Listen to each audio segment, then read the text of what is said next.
નમસ્કાર મિત્રો, હું છું આપનો યોગીરાજ ભવાન અને એક નવી સફરમાં આજે એક એવા કલાકારને મળવાનું થયું છે. કારણ કે પરિચય આપવાની કોઈ જરૂર નથી કે વર્ષો એમ કહેવાય કે જેણે લોકગીતો સાથે, ગરબા સાથે, ભજન સાથે રાજ કર્યું છે એવા એક કલાકાર આપણા જોડે આજે ઉપસ્થિત થયા છે. તો એમને મળીને ઇન્ટરવ્યૂ નહીં કહું, કારણ કે એક મુલાકાત અને એક વાતચીત કરવી છે. તો એ પહેલાં મારા દર્શકોને થેન્ક યુ કહીશ. થેન્ક યુ એટલા માટે કે અવિરતપણે આપણી આ ગુજરાતી રંગમંચ ચેનલમાં તમારો સાથ અને સહકાર રહ્યો છે, એ બદલ ખૂબ ખૂબ આભાર. તો આવો મળીએ એવા જાબાજ, ટેલેન્ટેડ અને સંઘર્ષવાન કલાકારને. જય માતાજી. રાજદીપભાઈ, પ્રથમ તો તમારો પરિચય તો આપવાની જરૂર નથી, પણ ફિલ્મ, સંગીત, મ્યુઝિકમાં અને મનોરંજનમાં મોખરે તમારું નામ રહ્યું છે. તો આની શરૂઆત ક્યાંથી કરીને કેવી રીતે કરી? શરૂઆત એટલે ઓલરેડી મારે બનવાનું તો ટીચર બનવાની ઈચ્છા હતી. વાવ. અને બારોટમાં તો ચારણ ગઢવી બારોટમાં કલા તો ગરથુથીમાં હોય છે. મારી ઈચ્છા એવી હતી કે હું સ્કૂલમાં જ્યારે યોગ મહોત્સવમાં આ બધો તો ભાગ લેતો હતો જ, કે યોગ મહોત્સવમાં સમજો ગાવા જાઉં, તાલુકામાં જાઉં, એટલે તાલુકામાં હું ફર્સ્ટ નંબર લાવેલો, રાજ્યમાં ફર્સ્ટ નંબર સિંગિંગમાં લાવેલો. પણ ઈચ્છા એવી કે મારે ટીચર બનવું છે એમ. પણ ટીચર બનવું ઉપરવાળાએ જે ઈચ્છા કરી હોય એ જ બને, એટલે ટીચરમાં ના બની શક્યો. એટલે પછી હું સિંગિંગ માટે મુંબઈ ભાગી ગયો.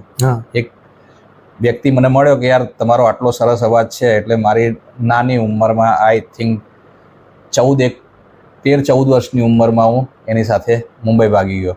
એટલે ત્યાં મેં શરૂઆત જર્ની હિન્દી ગીતોથી કરી ઓર્કેસ્ટ્રામાં. વાહ.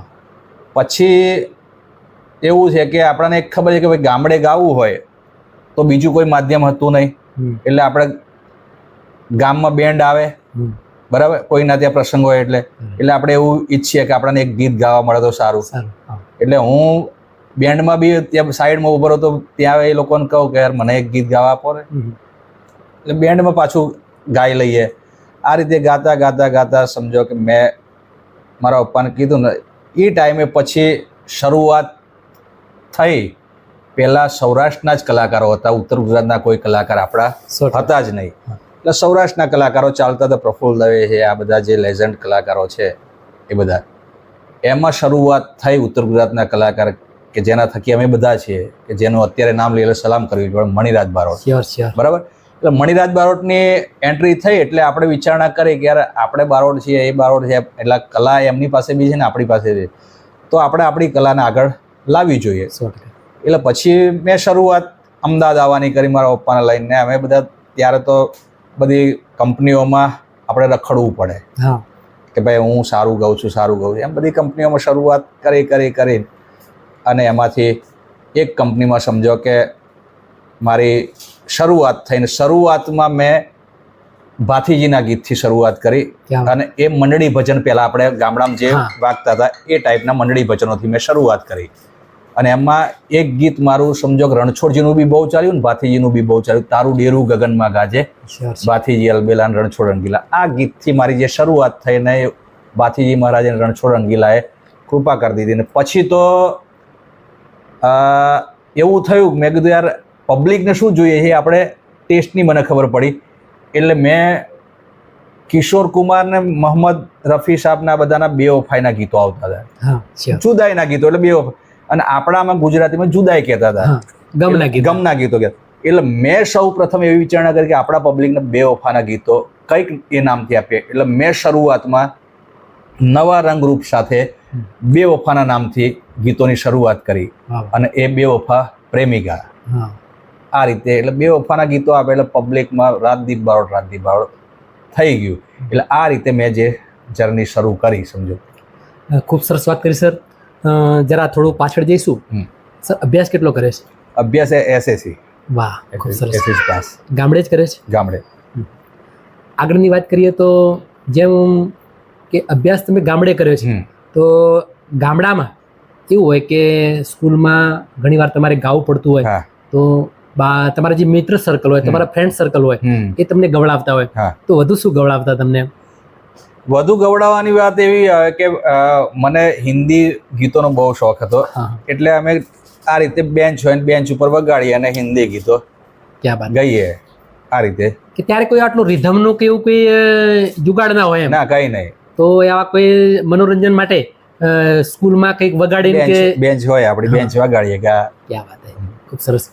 સર જેમ તમે વાત કરી કે ગાવા માટે બોમ્બે જવું પડ્યું, તો એમાં તમને પ્રથમ સપોર્ટ કોનો મળેલો? પ્રથમ સપોર્ટ એટલે તમને એક વાત કરું કે હું પહેલા નાનો જ્યારે 13-14 વર્ષનો હતો ત્યારે નટખટ જે કહેવાય ને તોફાની, હા કે કોઈનું ના માને એવો વ્યક્તિ, ઘરમાં કોઈનું નહીં માનવાનું આ રીતનો.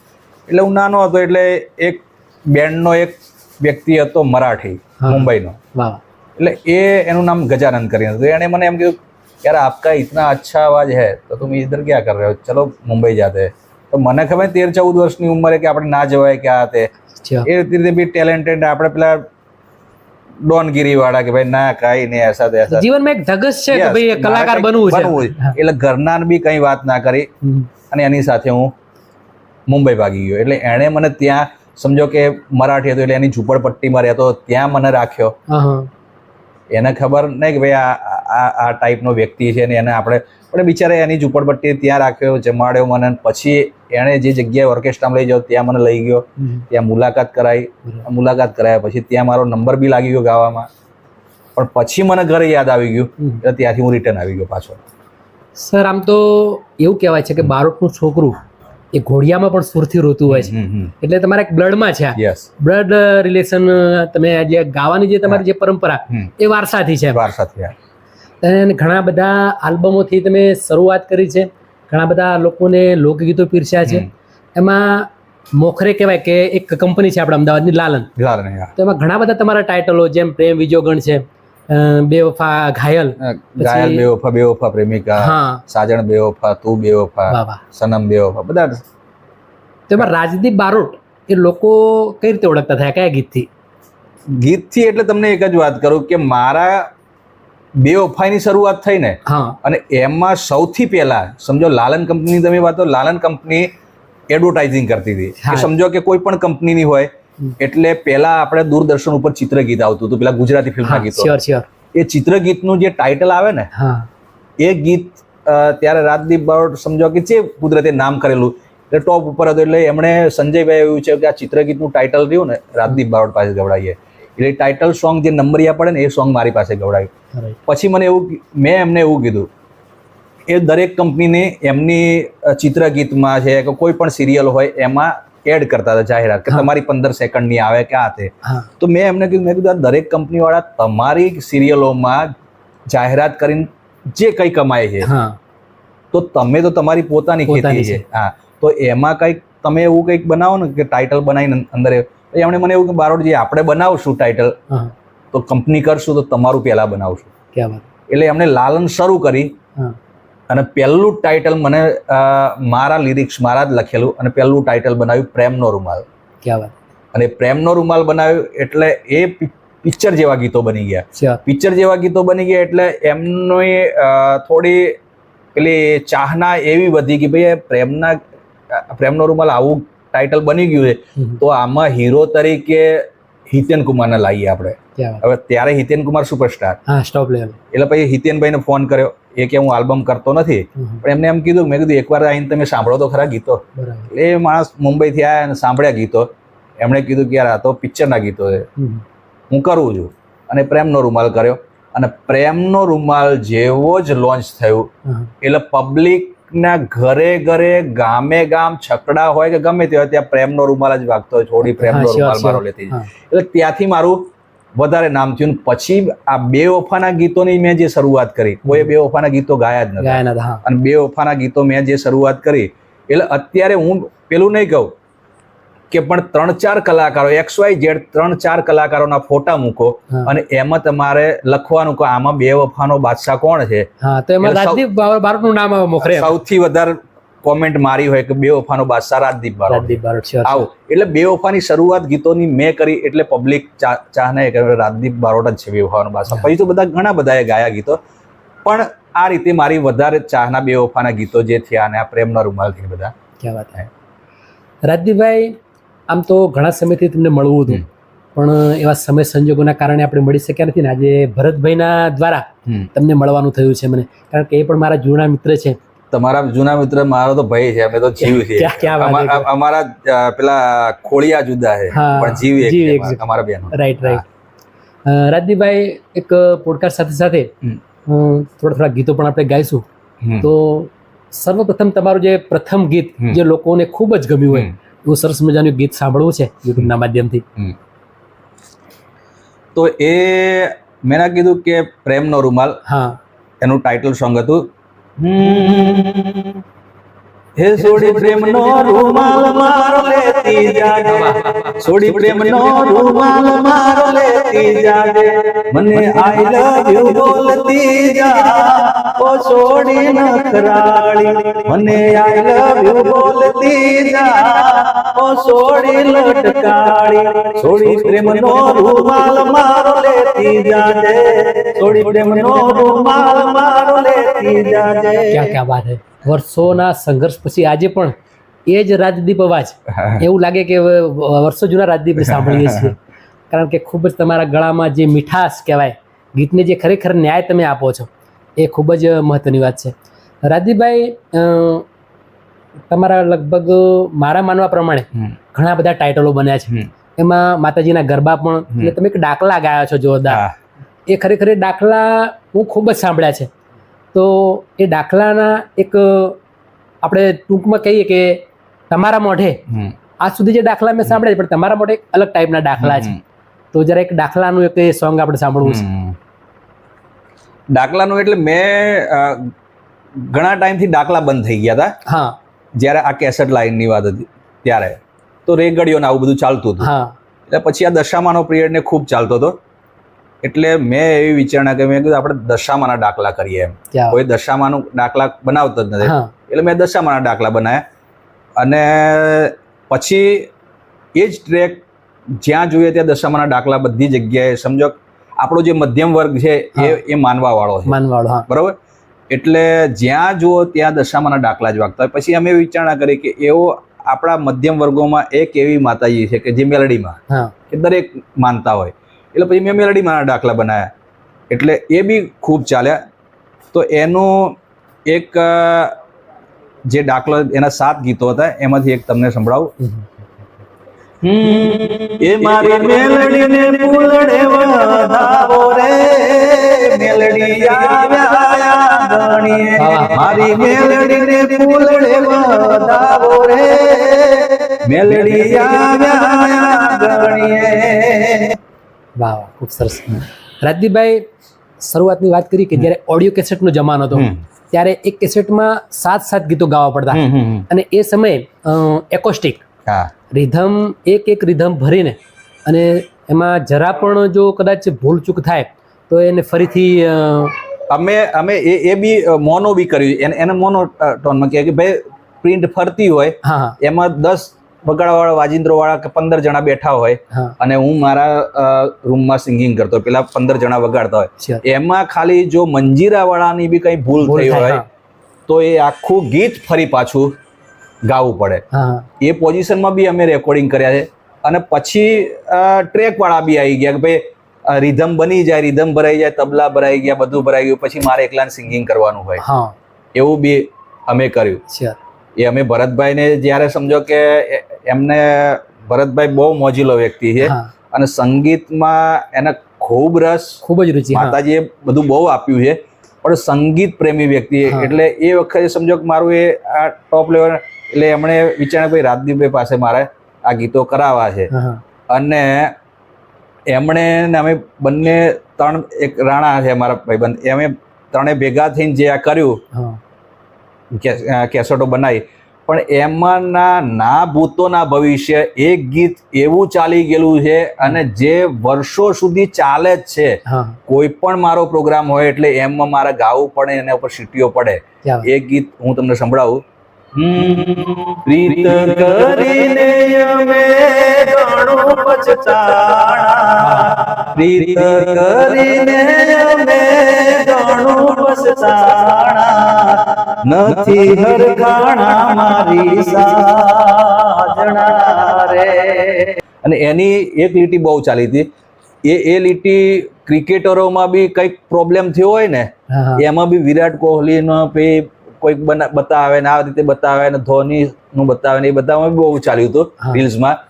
ખબર નહોતી અમને આવું રે થાશે, આ પોતાના પારકા નીકળશે રે, પોતાના પારકા નીકળશે રે. વાહ વાહ વાહ, ખૂબ સરસ. એ ટાઈમે એટલી કેસેટ એ વેચાઈ, એટલું ગીત એ ચાલ્યું. એના પછી આ યુટ્યુબનો જમાનો આવ્યો. યુટ્યુબમાં પબ્લિકે એવું કીધું હતું મને કે રાજદીપભાઈ તમારે હવે એ કેસેટ તો મળતી, તમે ગમે ત્યારે તો એ ગીત ફરી મારી ચેનલમાં મેં પબ્લિકના કહેવાથી અપલોડ કર્યું. ક્યાં બાત હે. તો તમારી પોતાની ચેનલ પણ છે? હા, રાજદીપ બારોટ ઓફિશિયલ ચેનલ. ક્યાં બાત હે, ખૂબ સરસ. સર, વાત કરીએ આપણે જેમ કે તમારો એક શોખ ગાવાનો, એના સિવાય બીજો કોઈ શોખ? એના સિવાયનો મૂળ વાત એક કે મને એક શોખ હતો કે ભાઈ આપણે મણિરાજ બારોટ સિંગર હતા ને એ હીરો થયા. હા હા. તો એમની પિક્ચરો બહુ ચાલી. ક્યાં વાત. એટલે મને બહુ ઓફર આવતી કે ભાઈ રાજદીપ પછી અરે મણિરાજભાઈ હીરોમાં કોણ ચાલે તો રાજદીપ બારોટ. હા. તો મારી પાસે બહુ બધા પ્રોડ્યુસરો એટલે કે નિર્માતાઓ, ગોવિંદ પટેલ એટલે બહુ મોટું નામ, દેશ દાદા પરદેશ જોયા, પહેલા એમણે મને ઓફર કરેલી ભાઈ રાજદીપભાઈ આપણે તમારું પિક્ચર બનાવવું. પણ હું લાલનમય એગ્રીમેન્ટમાં એટલે સંજયભાઈ ના પાડેલું કે ભાઈ આપણે હું બનાવીશ પિક્ચરો. એટલે એ રીતે ઘણા બધા, આત્મારામ ઠાકોર એમણે મને ઓફર કરેલી કે તારી પિક્ચર બનાવીએ. તો પણ હું બનાવવા રેડી થયો, પણ અમુક સંજોગોના કારણે સમજો મ્યુઝિકવાળા જે કિશનભાઈ એ બનાવવાના હતા મારું પિક્ચર, અને કંઈક સંજોગોના કારણે એ પિક્ચર કેન્સલ થઈ. કેન્સલ થયા પછી મને બીજો ચાન્સ મળ્યો જસવંત ગાંગાણીનું, મૈયરમાં મનડું લાગતું નથી એના જે પ્રોડ્યુસર, એમણે મને સાઇનિંગ એમાઉન્ટ એટલે મારું એગ્રીમેન્ટ થઈ ગયું, સાઇનિંગ એમાઉન્ટ મને પૈસા આપી દીધા પિક્ચર માટે. અને એ પિક્ચર બી મેં મારી જાતે કેન્સલ કરી. અને એ પિક્ચરનું નામ હતું મારા રુદિય રંગાણા સાજણા, જે હિતુ કનોડિયાએ કરી એ. અને એના પછી સમજો કે મેં પિક્ચર બનાવી પ્રેમ કરે તો ગોરી હાચો કરજે, અને એનું ગીત બી બહુ બમ્પર ચાલ્યું. અને એ પિક્ચર દરેક ટોકીઝમાં હાઉસફુલના પાટિયા થઈ ગયા, ગોરી પ્રેમ કરે તો હાચો કરજે. સર, કેટલી પિક્ચર કરી છે અંદાજા? 8 થી 9 પિક્ચર મારી થઈ ગઈ. ખૂબ સરસ. કેમ કે પિક્ચરમાં એક લુક તમારો એવો છે હીરો જેવો, હીરોમાં તમે સેટ થાવ્યા છો એટલે લગભગ લોકો સ્વીકારે એમ. એટલે ખૂબ જ સરસ તમારી પિક્ચરો જે ઘણી બધી ચાલી છે અને સારી નામના મેળવી છે. તમારા સોંગ પણ એક પિક્ચરના ગીતોના જેમ જ બધા હોય છે મોટા ભાગના સોંગ. સર, એક તમે સારા એવા લેવલે તમારું નામ બની ગયું, એ પછી વનિતાબેનને મળવાનું કઈ રીતે થયું? વનિતાને મળવાનું એવું થયું કે ભાઈ એ બી એક સુપર સ્ટાર, અમે સુપરસ્ટાર કહીએ ને, સુપર સ્ટાર ગાયિકા કહેવાય. એટલે એનું બી બારોટમાં પહેલી છોકરી એક ગાયિકા હતી કે જે અને ફિમેલમાં કે જેનું વન તરફી ચાલતું હતું. એક બાજુ મણિરાજ બારોટ ચાલતા અને વનિતાનું બી એટલું મોખરે નામ હતું. પછી મારી એન્ટ્રી થઈ હતી. મારી એન્ટ્રી તો ખરી જ, પણ જોડે એન્ટ્રી જે ખૂબ જ લોકચાહના એમને મેળવી જે ટાઈમે. હા, એટલે પછી અમારી જોડે જોડે કેસેટો ચાલતી હતી કે એની સમજો કે ભાથીજીની આવે તો મારી બી ભાથીજીની હોય, એનું ડાકોરનું કઈ ટાઇટલ હોય તો મારું ડાકોરનું હોય. તો એક તે એવું બન્યો કે ભાઈ એક વર્ષે એની ભાથીજીની કેસેટ આવેલી પણ એની એટલી ચાલતી નથી, અને એ ટાઈમે મારી બમ્પર આખા ફાગવેલમાં મારી જ કેસેટ ચાલતી હતી. એટલે વનિતા ગયેલી ને એણે જોયું કે યાર આ કેસેટ કોની ચાલી રહી છે. એટલે એણે કેસેટ લીધી ને જોયું કે રાજદીપ બારોટ એમ, એટલે કે બારોટ છે એમ.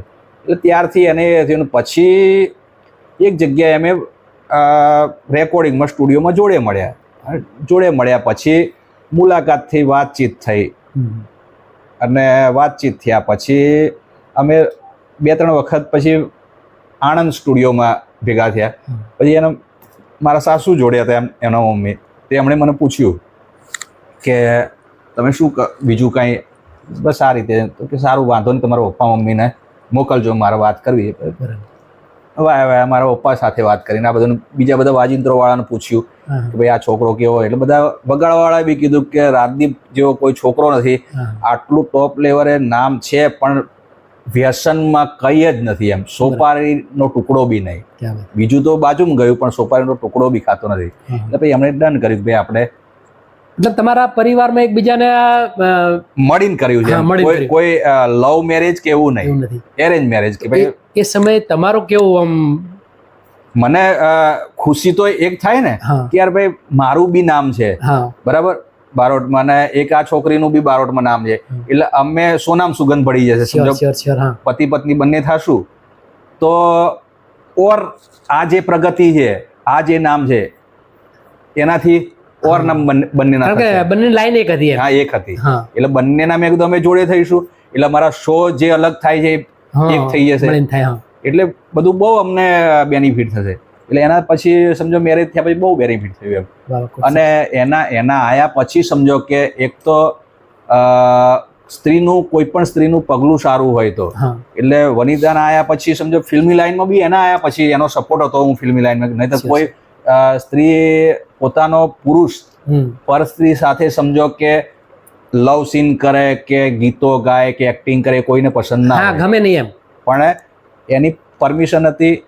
થોડો ટાઈમ સમજો એને હા લાગ્યું હતું, વાહ વાહ પણ પછી ધીરે ધીરે સેટ થઈ ગયું એમ. બરાબર, ખૂબ સરસ. કારણ કે જો ફેમિલીનો સપોર્ટ હોય તો આ વસ્તુ બધી શક્ય હોય છે એમ, જે બેનને તમને સપોર્ટ કરે.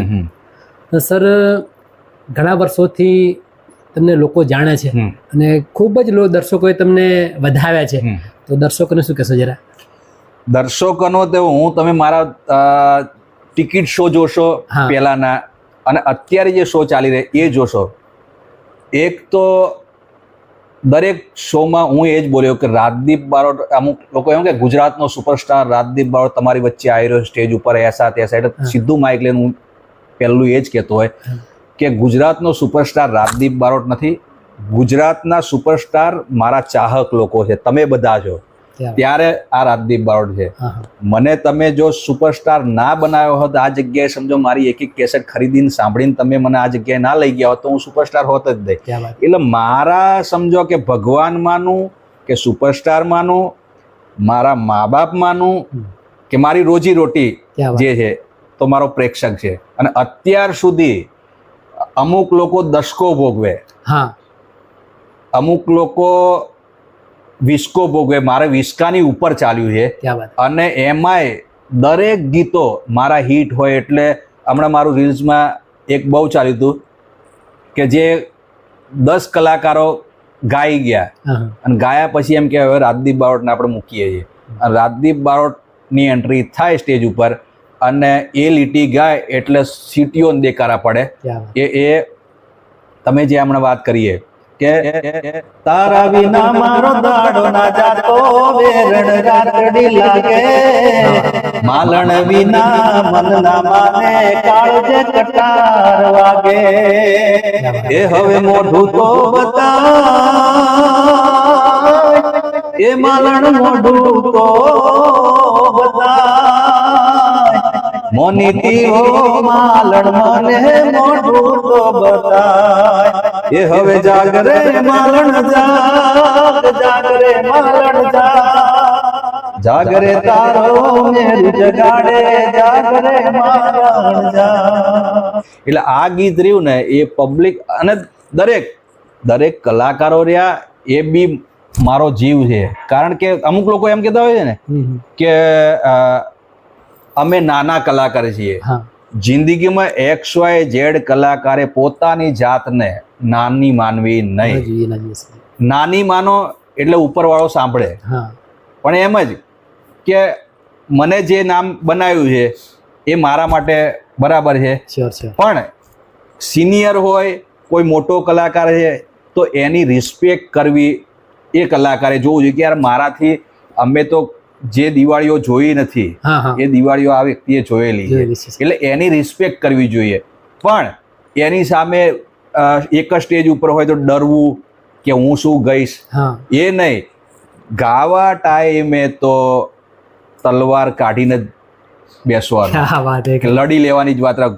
પછી એ સુપરસ્ટાર હોય હા, કે ગમે તે હોય, ક્યાં વાત. પણ એ ટાઈમે એની આગળ એની જે વ્યક્તિ છે ગાયક, એની કલા એ સુપરસ્ટાર હોય કે ગમે તો એની આગળ બતાવવી જોઈએ. કારણ કે જે પ્રેક્ષકો બેઠા છે એને સુપરસ્ટારને કોઈ લેવા દેવા નથી. ક્યાં વાત. એ તો તમને સાંભળવા આવે, એટલે જો તમે સારું નહીં ગાઓ તો ફરીથી તમને બોલાવશે નહીં. એટલે દુનિયામાં એક જ સ્ટેજ ઉપર બેઠા એટલે હું સુપરસ્ટાર છું એમ સમજીને જ તમે પરફોર્મ કરશો તો આગળ ભગવાન તમને પ્રગતિ કરાવશે. ક્યાં વાત હે. ખૂબ સરસ વાત કરી સર, કારણ કે એ તમારી મહાનતા છે. હા. કલાકાર કોઈ દિવસ નાનો હોતો નથી, કલાકાર કોઈ દિવસ મોટો હોતો નથી. બસ પણ તમે જે વાત કરી કે દરેકને એક સમાન દ્રષ્ટિએ જોવી એ જરૂરી છે. ગુજરાતી રંગમંચના માધ્યમથી દરેક કલાકારો જોડે બેસું છું, મન હળવું થાય છે વાતો કરીને, ખૂબ જ મજા આવે છે. અને આજે તમને મળીને પણ ખૂબ જ આનંદ થયો છે. ફરી એકવાર કહીશ કે ગુજરાતી રંગમંચ ચેનલમાં સમય ન હોવા છતાં આજે સમય કાઢીને તમે જે ઉપસ્થિત થયા છો તો એકવાર ફરીથી આભાર. આભાર નહીં, તમારા માટે ગમે ત્યારે તમારે ઇન્ટરવ્યૂ મારું લેવાનું હોય, રાજદીપ બારોટ એની ટાઈમ તમારા માટે છે. અને આ જે પ્રેક્ષકો જોઈ રહ્યા છે એ તમામને મારી નમ્ર વિનંતી છે કે કોઈ પણ કલાકાર મોટો હોતો નથી, અને મોટો તમે બનાવો છો. કોઈ પણ ચેનલ મોટી હોતી નથી, વાહ વાહ. એ ચેનલને તમે મોટી બનાવો છો સબસ્ક્રાઈબ કરીને. એટલે આ રંગમંચ ચેનલ જે છે એ મારા જેવા, એવું નહીં કે ભાઈ સુપરસ્ટાર કલાકાર, મારા જેવા કલાકારોને પછી નવા ઉગતા કલાકારોને પણ આ ચેનલમાં ઇન્ટરવ્યૂ લેવામાં આવશે. એટલે તમામને મારી નમ્ર વિનંતી છે કે આ ચેનલને સબસ્ક્રાઈબ કરો અને મારા જેવા કલાકારોને જુઓ, અને નવા ઉભરતા કલાકારોના પણ ઇન્ટરવ્યૂ તમે જુઓ, અને તમારો સપોર્ટ આપશો તો આવા નવા જે પત્રકારો છે એ નવી ચેનલો ઊભી કરશે. તો તમામને મારી નમ્ર વિનંતી છે કે રંગમંચ આ ચેનલને સબસ્ક્રાઈબ ના કરી હોય તો હમણાં જ કરી લો. તમે રાજદીપ બારોટના જો ચાહક હોય ને રાજદીપ બારોટને પ્રેમ કરતા હોય તો વાટ જોયા વગર સબસ્ક્રાઈબની જે બટન છે એના ઉપર દબાવી દો. વાહ વાહ વાહ. ખરેખર રાજદીપ સરને તાળીઓથી વધાવીએ, કારણ કે ખૂબ જ જાણવા અને માણવા જેવા કલાકાર છે, અને ખૂબ જ નિખાલસ સ્વભાવ, ખૂબ જ પ્રેમાળ. આજે ખરેખર હું તો ફર્સ્ટ ટાઈમ મળ્યો છું, પણ એવું લાગે કે 15-20 વર્ષ જૂનો સંબંધ હોય એવું લાગે છે. તો મિત્રો 100% એમની મુલાકાત કરજો, અને એમના પ્રોગ્રામો ખરેખર ખૂબ જ મજાના પ્રોગ્રામો હોય છે. અને બીજું કે આપણી આ ગુજરાતી રંગમંચ ચેનલને લાઇક કરજો, શેર કરજો, કોમેન્ટ કરજો અને સબસ્ક્રાઈબ કરવાનું ન ભૂલતા, જેથી કરીને આવા સરસ મજા કલાકારો તમારા સુધી પહોંચાડી શકું. અને બીજું કે મારો બીજો વિડીયો આવે ત્યાં સુધી રાજદીપભાઈ બારોટ અને ભવાની બિરાજના દરેકને જય માતાજી.